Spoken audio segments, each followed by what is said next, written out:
Okay, and here we go. The clock in the steeple struck 13 on the day that the wedding was fixed. But the couple had been on their honeymoon first, and things had got a bit mixed. The bridesmaids' dresses had all gone astray, and they'd only got half of their clothes on. And the cabbie, O'Dare, who asked for his fare, he'd only got half of his nose on. Well, in the crowd was the bride's dear mother. When asked if she'd long to wait, she said, we didn't know, because the dirty dog was already a fortnight late. But hark, there's a police whistle blowing. Went up in a rousing cheer. And the bridegroom rolled up in a barrow, and the lorry drew up to the beer. His friends was all there from the Labour Exchange, like a crowd on Hampstead Heath. One of them brought a bunch of flowers, and the other one passed a wreath.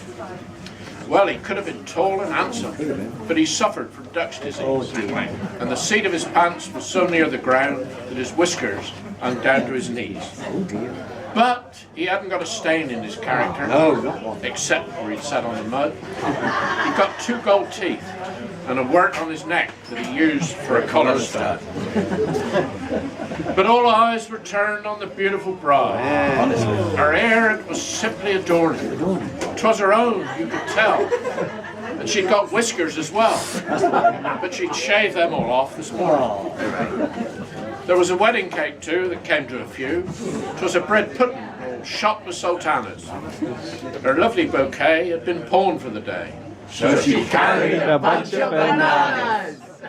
Then a smell of perfume seemed to enter the room. 'Twas like a mixture of air oil and onions.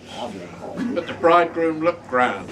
He got his boots in his hand, because he couldn't get them on for his bunions. As he walked down the aisle with the fly on his dial, beside the girl he was cherishing, the organ played "What Will the Harvest Be?" and the choir sang "Rescue the Perishing."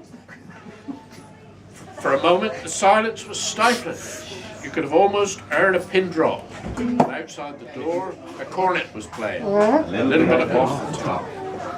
There was a soldier there to give her away, and a couple of sailors too. And if he was wanted, the baker's man. So 3 cheers for the red, white and blue. And when the knot was about to be tied, for the ring in his pocket he fumbled. But all he found was a ticket for 18 pence. And the best man said, "Blimey, you've tumbled." But up stepped a bloke in the nick of time. He was married, 'twas easy to tell. He said, "Here's a ring you can have, mate, and you can have me old missus as well." So with the tears still streaming down her pullover, she turned to her darling Jack, and diving her hand into her vanity bag, she gave him his 4pence back.